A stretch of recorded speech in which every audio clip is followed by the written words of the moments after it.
Every hour, 19 Indians are killed in a road crash. That's 461 deaths per day. And a staggering 1.68 lakh deaths a year. It's the highest in the world. In fact, annual road traffic deaths have dropped by 5% globally. This, according to 2021 data, in comparison to 2010. But they continue to rise in India. Now, pardon the segue, but the goal here is not to overwhelm you with numbers. The aim is to show you a stark reality. Because road crashes in India are a daily mayhem. They happen in full public view, yet they don't get the attention they deserve. Today we are going to dig deep. Let's start with the basics. Why do road crashes happen? There are three main reasons: human error, road environments, and the condition of vehicles. We already know this, but little has changed. Traffic lights are still just an advisory. Drivers continue to ignore landmarkings and signs. Jaywalking pedestrians are the norm, so is drinking and driving. Bikes and rickshaws jostle for space. Street vendors eat up much of the road, and this is the result.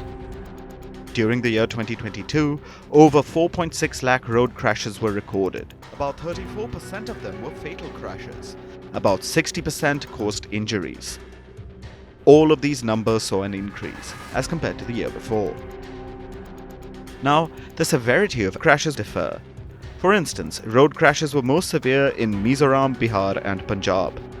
Least severe in Goa, Kerala, and Jammu and Kashmir, but they are everywhere. India's enormous population cannot be blamed here, if that's what you're thinking. Yes, India is the most populous nation in the world, but that does not play a role here. China has a similar population, yet India has more than twice the number of fatalities. So, credit where it's due. Road crashes in India are a structural problem. The state of roads plays a role here. Roads constitute basic infrastructure. National highways are their badge of honor. Yet, the maximum crashes take place on highways. Other roads are also at fault. They are not designed for their primary vehicles. Two-wheelers, like motorcycles and scooters.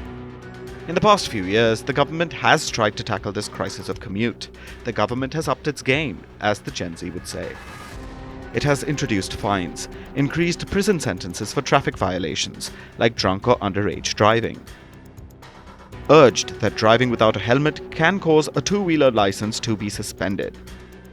And guaranteed that Good Samaritans will not be harassed by the police or asked to pay hospital bills.